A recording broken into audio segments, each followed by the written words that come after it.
Welcome back to our reading of the Library of Ever.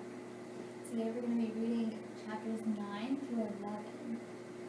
And at the end we're going to be doing a little STEM project. And hopefully you'll get creative for that. I hope that you enjoy that at the end. And I hope that you enjoy this reading. Alright, well let's get started. Chapter 9. Leonora ascends the summit. "Oh, thank heaven," said one of the penguins to Leonora. "We've been hoping a librarian would come by. You see, when the globe was built, we were dropped off in the wrong place. We're terribly lost." "I think I can help you," said Leonora. "Climb aboard. By the way, what do you call a gathering of penguins?" "We're known as a colony, a rookery, or a wattle," said the birds, clambering over the side of the rowboat as it swayed wildly. "But really, you can call us whatever you like, unlike beluga whales. We're not super sensitive about it." When all the penguins were in, Leonora pushed away from the island. She was getting rather good with the oars. "I'll take you south," she said to her passengers. "Though I can't stay long. I'm in a rush to ascend Mount Everest. I've got to find the first thing first." "Oh, that's nothing," honked one of the penguins. "Penguins know all about the mountains of the earth. It's the first thing we learn in school." He waddled up to the prow and gestured with the wing. "Onward!" Leonora heaved at the oars and the rowboat set off. Her rowing was definitely improving. Now her vessel surged through the waves as though its pilot had been born for the sea. Frozen tundra went by to starboard, and she steered hard to the right, squeezing between Alaska and Russia, sliding over the floating letters of Bering Strait. The air got warmer as she passed Japan, from which thousands of cherry blossoms blew in the sea, and near which 1,000,000 jellyfish glowed in the waters. Navigating the many twisty passages of South China Sea was tricky, but she managed. And then she saw it, right off to the right, on the coast of Thailand.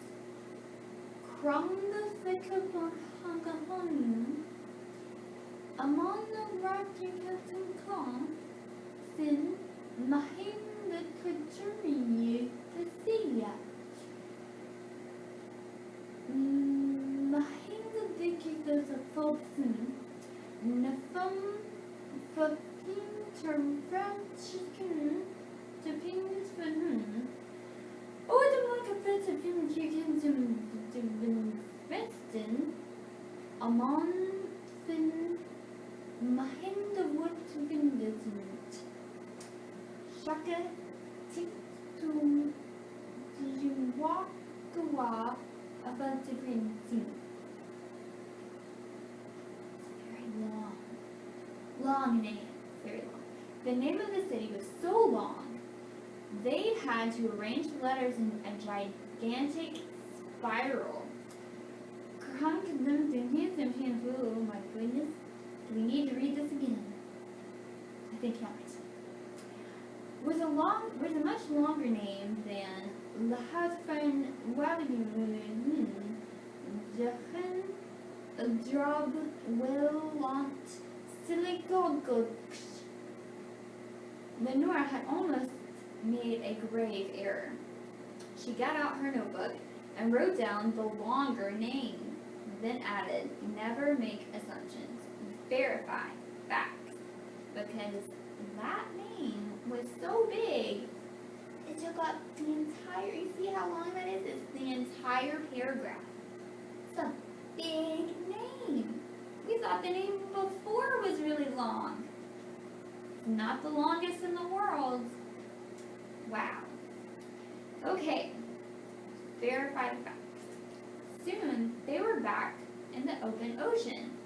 There, squawked the penguins, pointing north. and there was no missing it.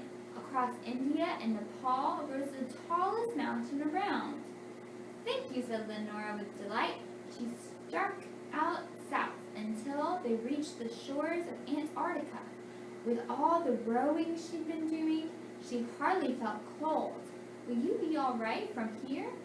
Oh yes, thank you, librarian, the penguins cried, flopping into the water with joy. You have saved us. We name you our honorary queen. Why, I'm flattered, said Leonora, blushing. She shivered. I'll visit again in warmer clothes. She rode away as the penguins cheered. She docked at India and set off for Mount Everest. When she reached it at last, it certainly looked like the highest point around. It would have required one Malachi standing on another's shoulders just to place a hook upon the peak. But Nora, who loves climbing trees or anything else she could find, thought nothing of clambering upward until she reached the very top. There she stood on tiptoe, reaching for a nearby railing that was rotating by, tantalizing close. But she simply couldn't get a hold of it. The tips of her fingers almost brushed the railing, but not quite. She waited, but no other railings came anywhere near. Her plan had failed. Feeling defeated, she trudged back down the mountain and rode south until she reached the penguins, who were happily doing belly slides on the icy shore. I might be here a while, she admitted. I tried to get off the globe by climbing Mount Everest, the highest point on Earth, but I still couldn't reach high enough to get away. Oh, you never told us you wanted the highest point on Earth, said the penguin. Every penguin knows that it's not Mount Everest at all. The highest point on Earth is Mount Kilimanjaro in Ecuador. Oh, said Leonora, I never knew. She got out her notebook. Mount Everest, not the highest point on Earth. Sometimes the thing everyone thinks is wrong. The penguin waves a flipper northwest. It's easy to find, too. The equator runs through Ecuador, which means Mount Kilimanjaro is exactly halfway between the North and South Pole. Why, thank you, said Leonora. She wheeled about and set off for Mount Kilimanjaro.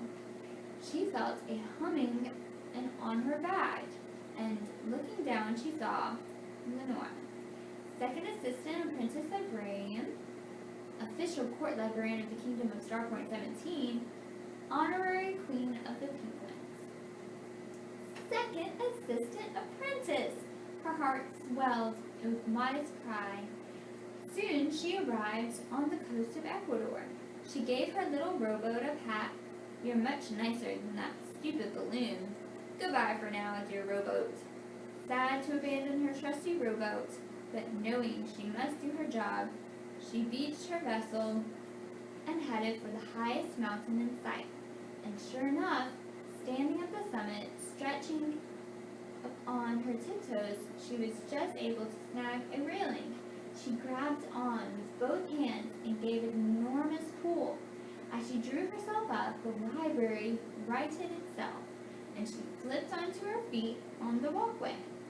She had gotten off at a completely different place from where she had gotten on, and it took a bit of hunting and climbing up and down ladders and stairs until she found the help desk at last. And there was her patron waiting patiently. She went straight to him. I thought I had discovered the place with the longest name, she admitted, pointing to her notes, and the fine and beautiful country of Wales. But then I found this much longer name in Thailand. I've got more research to do. Thailand, exclaimed the patron. Wait a moment. My true love dreamed of learning to play spiktakraw. It's like volleyball, but played with feet. And it's quite popular in Thailand. That does seem more than coincidence, said Nora, but one should be careful with assumptions. No, I'm sure that's it, said the young man, jamming his tricorn hat back onto his head and ignoring Leonora's warning. "Oh, thank you, librarian.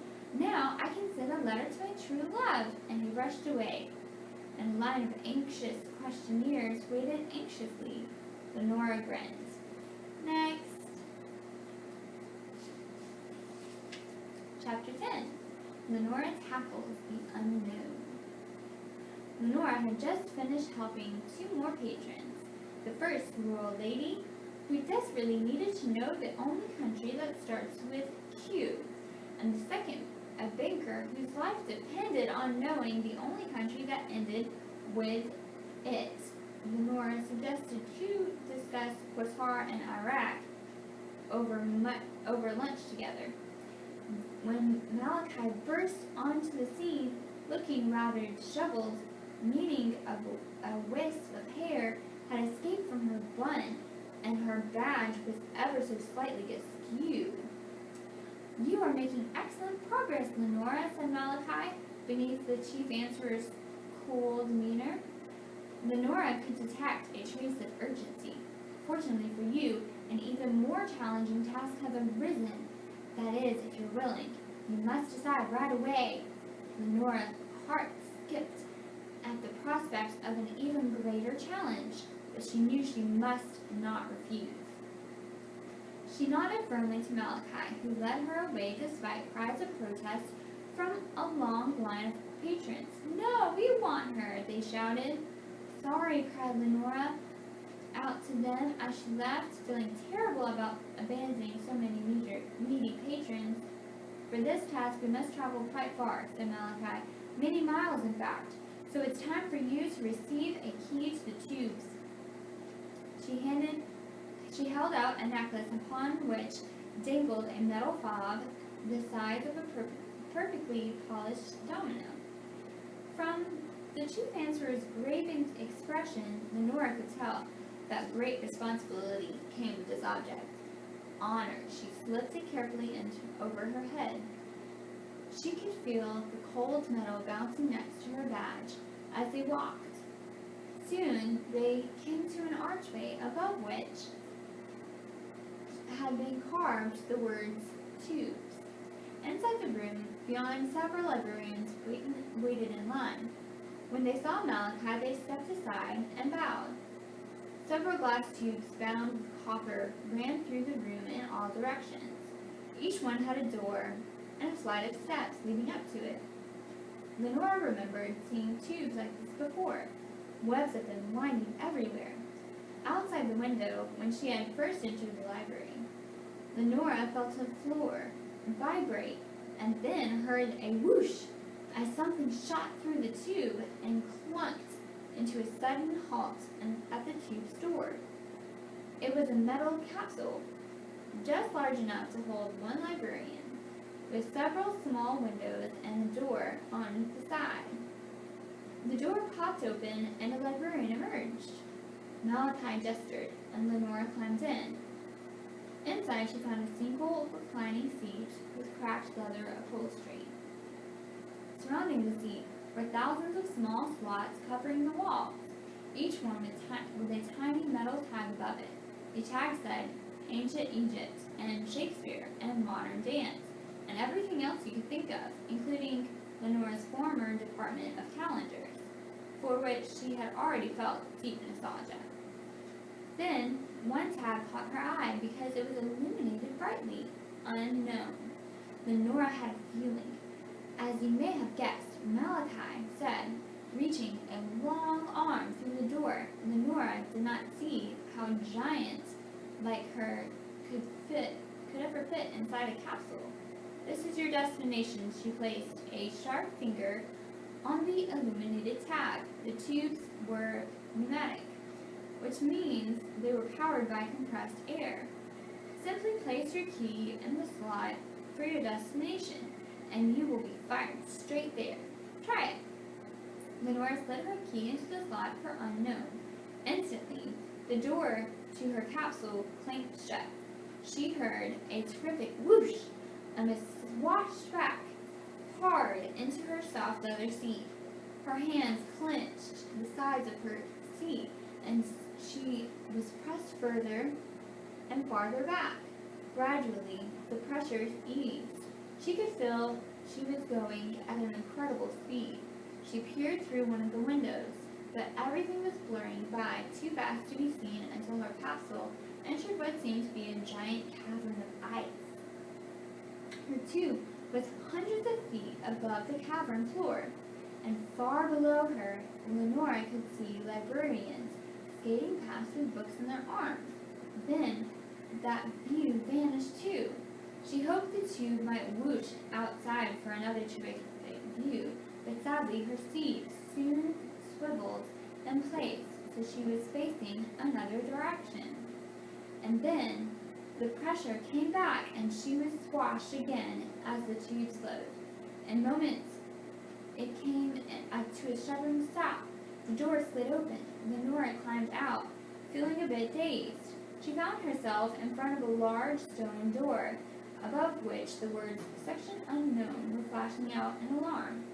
Standing next to the archway was Malachi. Lenora gaped at the chief answerer. "How did you get here? Did you take another tube?" "I have not used the tubes in centuries," said Malachi. "I walked." She pushed open the door and they went inside. The section, whatever it was about the size of calendars, but unlike that section, it was a complete wreck. There were thousands and thousands of books strewn everywhere, tables and chairs, upended pens and paper, everything in catastrophic disarray. Even heavy wooden desks were all turned over, their drawers opened and contents spilling out. "What happened?" asked Leonora. "It looks like a tornado had touched down here." A tornado touched down here," said Malachi. "We need to get it reorganized, but no one remembers what it was for. Your job is to reorganize this section and determine its purpose. We can't have unknown sections of the library. It's simply embarrassing." "Of course," said Leonora, though she felt quite intimidated. However, she would organize all this. It looked as though it would take an army of librarians weeks just to put the books back on the shelves. But she had sworn to work hard, and work hard she would. She turned to Malachi to ask how she had managed to walk so many miles in only a few moments, but the chief answer was gone. Nora sighed. Time to get started. Perhaps if she knew the subject matter for the section, she would be able to decide how to organize it. She went towards a pile of books and picked up a thick one from the top. Orbital Mechanics for Total Morons. She didn't know what orbital mechanics was, but orbit sounded like something to do with outer space. She flipped up through the pages and saw, as she had guessed, loads of complicated equations and pictures of spacecraft going around planets. Perhaps this section was space travel? She picks up another book. T is for tardigrades. She couldn't even begin to guess what tardigrades were. She was about to open up the book and find out when her attention was caught by a large box upon which had been stamped moose. A moose in a box? She had to see. She laid the tardigrades book back on the pile and opened the box. She was rather disappointed to find not a moose, but a battered suitcase on which had been stamped moose, manned orbital operations safety equipment. And below this, in smaller red letters, was written, "Warning, historical artifact for library exhibit purposes only. Do not attempt to leap from outer space in this moose." Well, thought Nora, I certainly won't be doing that. Curious to see what moose looks like, Leonora hefted the suitcase onto the help desk, which was, of course, just as messy as everything else in the section. Someone had left some powdered donuts there. They had spilled across the desk, and there was powdered sugar everywhere. Then Leonora noticed, standing just at the edge of the powder, a red ant. Leonora looked down at the ant. The ant looked up at Leonora. "Hello," said Leonora. "How may I help you?" Chapter 11. Leonora dodges danger. The ant on the help desk began carefully plowing a path through the powdered sugar. Minutes later, she had made what Leonora could see was the letter H. The ant stepped to the right and started anew. Eventually, the word H was followed by E, and then L, L, O. The ant looked at her expectantly. "Oh," said Leonora. She took a tissue from the overturned box and carefully smoothed out the powdered sugar and the word hello. She also took some powder from a donut to give the ant more space to write. The ant began anew. "An acquaintance of mine needs your help quite urgently." "Why can't your friend ask me themselves?" said Leonora, and smoothed out the powder. "She is very small," the ant wrote, "and she doesn't have much time." "If you think she's small," said Leonora, "then I can imagine I would hardly be able to see her at all." "Very clever of you to ask for help. So what does she need?" She smoothed the powder. "This is going to take forever to explain," wrote the ant. "Right," said Leonora. She thought about writing in her notebook that communication via powdered sugar was slow and laborious, but the point seemed rather obvious. "I think I'd better just ask your friend directly." "How will you do that?" the ant wrote. "The librarians have our ways," Leonora said, extending a finger to the ant. "Hop on." The ant climbed on obligingly, and Leonora went to the tube. She scanned the tags until she found shrinking room. After a short, high-pressure journey, they arrived. "Wait here," said Leonora to the ant. "It's no good if you get shrunk too." She walked in. Instantly, the walls and ceiling seemed to vanish, and she was standing on a perfectly flat plane that went endlessly in all directions. Above her seemed to be nothing but open sky. "I've shrunk," thought Leonora, for even though she had been expecting this, it was still startling the first time one shrunk to the size of an ant. She turned around and saw what appeared to be an enormous wall going straight up into the air. That is the edge of the doorway, she realized. It seems miles away now. Nearby, she noticed a smooth bump on the floor. She walked over to it. It was a miniature tube. Of course, she thought, tiny librarians have to get around somehow. She got in and used her key to take the miniature tube back to the entrance, where she found the ant waiting patiently. Nora was not at all startled to see that the ant was now at shoulder level. Close up, she was far hairier than Leonora would have expected, with jagged pincers and black, dead-looking eyes that reminded her of the other mother from one of her favorite books. She was glad that she and the ant had already established friendship, for the sight of a human-sized ant was quite frankly terrifying. "I don't suppose that, like beluga whales, ants can mimic human speech," said Leonora hopefully. The ant shook her head, then turned and dashed away. Leonora raced to keep up, but the ant was fast, its 6 legs clattering along like perfect clockwork. Then the insects came to an instant halt. Just ahead of them, something enormous was descending from the floor from far above. It slammed down on the floor, shook under Leonora's feet. She looked up and saw that it was a shoe the size of a battleship. Above the shoe, a leg stretched up like a skyscraper. The shoe lifted it up and away, and Leonora's gaze followed it. The shoe was black leather, and above it was a dark pant cuff. Leonora felt instant dread, and she knew that she would see even before she looked higher, a black overcoat. Far above, what seemed like miles and miles and miles above, the brim hat of a bowler hat. Leonora realized with horror, not having 6 legs and with pinpoint maneuvering, she was certain to get squashed. Somewhere out there was the shoe, eager to slam back down on top of her.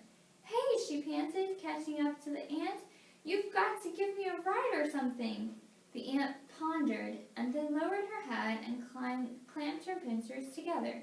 Feeling very brave, Leonora leapt onto the pincers, which made a rather more comfortable seat than you would think from looking at them. The ant seemed to sense the danger, and she raced off in zigzagging pattern. The floor trembled as the shoe hit somewhere behind them. This mini earthquake was no trouble for the nimble ant. However, Leonora could see she was making a beeline. More of an antline, she thought, for an ant-sized archway at the foot of an enormous wall. In seconds, Leonora was ducking her head as they passed beneath the words Ant City, emblazoned on above the arch. She slumped in relief, giving the ant a pat on her pincers. "Nice work," she said. Looking back, she could see the tip of a shoe outside the entrance, and she grinned. "Foiled again," she whispered, because foiled again seemed like exactly the sort of thing she would expect one of the bowler hat people to say. Just inside the entrance, Leonora spotted a locker. On it was the label, "Ant City Communication Kit, Librarians Only." Intrigued, she hopped from the ant's jaws. Entirely unsure of what she would find, she opened the locker by inserting her tube key.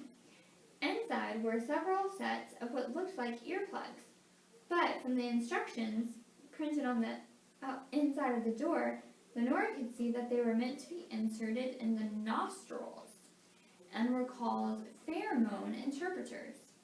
Leonora naturally slipped a pair into her nose.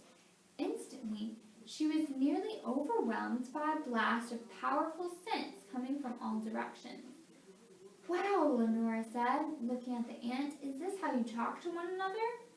The ant did not move, but through the interpreters came a strong smell of something like honey, which seemed to indicate yes. Ant language, pheromones. Leonora scribbled in her notebook. "Now then," Leonora said, hopping back onto the ant's waiting jaws. "What should I call you? What is your name?" The reply came, not in words of course, but in complex odor that smelled like lavender, a bit like asphalt before it hardens, and a lot like cinnamon. "Cinnamon, I think I'll call you," said Leonora, "if that's all right with you." Cinnamon produced a strawberry damask scent that suggested to Leonora that she found this absolutely delightful, and they went off. The sign advertising Ant City had not lied. She and Cinnamon were now hustling down the sunlit streets of a metropolis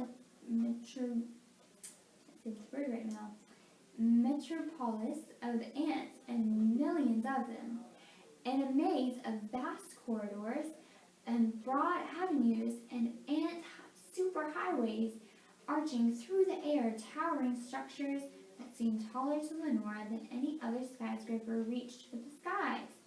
Atop most of them, turbines spun busily. "Wind power," thought Leonora. "Brilliant." She also noticed that as ants passed one another, they touched their antennae together. "Ant handshakes?" she wrote in her notebook to look up later. They went over an arched bridge spanning a river, down which floated a structure that was composed of nothing but ants clinging to one another to form an island. Leonora was putting so many things in her notebook she wished she had brought a spare. As she wrote, she pondered what it must be like to have millions of sisters, for Leonora knew that worker ants were all female, instead of being an only child. At last, they came around into a round room with a domed ceiling that had a hole at the top open to the blue sky. It made Leonora think of a class field trip to an observatory. In the middle of the room squatted the strangest animal Leonora had ever seen. It was about a quarter of the size of an ant and looked a little like a furless bear and a little like a caterpillar with 8 legs. Each of its legs had a claw that the animal was working busily. One claw in a toolbox, one claw making markings on a chalkboard, 2 others playing chess, apparently with each other, another making a sandwich, and the final 3 making adjustments to a rickery, pointy vessel, standing on 3 legs, its sharp tip aimed directly at the opening in the ceiling. It was undoubtedly a spaceship. Ooh, that sounds cool. So next week maybe we'll read about a spaceship. Well, thank you so much for reading that with me, and I hope that you enjoyed this book. And now we'll get into our STEM project. What you have to do this week is make your own insect out of something. It can be anything. It can be made out of paper. You can just draw your very own insect. It can be made out of tissue paper. It can be made out of straws. It can be made out of tape. It can be anything. Anything that you want and you can think of to make an insect out of. It can be a real insect, like an ant or a spider or a ladybug, or it can be an insect that you made up. You created this out of your imagination. So I did a little bit of both. I combined 2 creatures to make an insect. Are you ready to see it? It's pretty crazy. Ready? Okay, so this is a spider that I made. It's very simple. Don't have to be too elaborate with these things now. But I bet you can do better than this, right? Yeah, so this is my spider. Now, this is a very special spider. This, I'm calling it the arachnid saurus. Okay, so it got its name because an ant, remember we were reading about ants in our story, so an ant, because ants are really, really small, well, the ant saw this spider and they thought, whoa, that's a huge spider. That's like the size of a dinosaur. So to an ant, this spider is like a dinosaur size. And so that's how it got its name, arachnid saurus. Arachnids, a spider is an arachnid. Arachnids are also other insects that have 8 legs. Pretty cool, huh? So this is my STEM project. Do you think you can do better than this? Bet you can. I bet you can come up with something really, really cool. And I want to see it. So make something for me and send me a picture. You can either send me a picture through my email at kbdavis @mccpl.lib.al.us, or you can post it in the comment section in this Facebook post. Alright, well I hope that you enjoyed this, and I will see you again next week.